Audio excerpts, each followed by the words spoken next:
Mr. President, you've repeatedly called India a big abuser of trade and said it is really difficult to do business in India because of tariffs. You announced reciprocal tariffs today. I am hoping you can speak about what kind of reciprocal tariffs India can expect.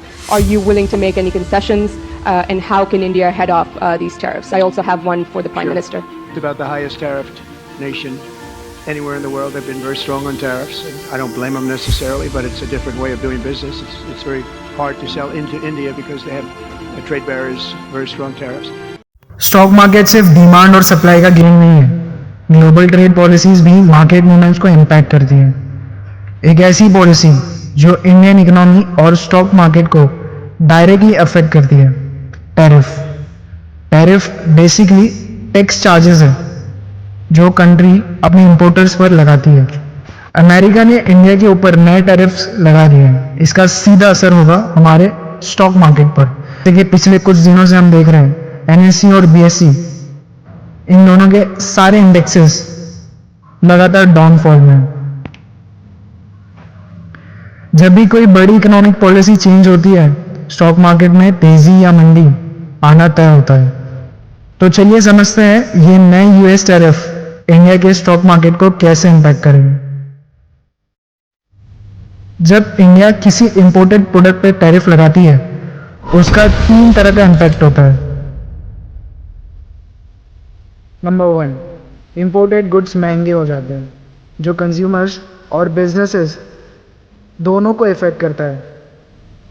Indian manufacturers का फायदा होता है। Number 2, क्योंकि अब local products ज़्यादा competitive हो जाते हैं, तो इंडियन मैन्युफैक्चरर्स को बूम मिल जाता है। Number 3, international trade partners react कर सकते हैं और रिलेशन की वजह से एक्सपोर्ट्स भी इम्पैक्ट हो सकते हैं। मान लीजिए अगर गवर्नमेंट स्मार्टफोन्स पर टैरिफ बढ़ाती है तो इंपोर्टेड फ़ोन्स महंगे हो जाएंगे। इसका direct benefit Indian smartphones brands को मिलेगा। तो पैनिक करने की ज़रूरत नहीं है। लॉन्ग टर्म इन्वेस्टर्स के लिए ये सिर्फ एक टेम्पररी डिप हो सकता है और डिपेंडेंट होगा कि इंडिया की पॉलिसी कैसे रिस्पॉन्स करेगी। पिछले 1 साल तक सब लोग खरीद रहे थे, आज पूरी दुनिया अचानक बेच रही है।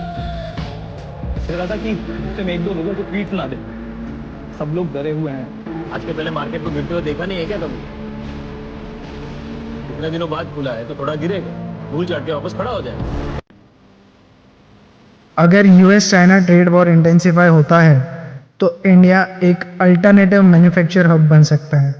ऑलरेडी काफ़ी एमएनसीज चाइना से शिफ्ट होकर इंडिया में इन्वेस्टमेंट्स कर रही हैं।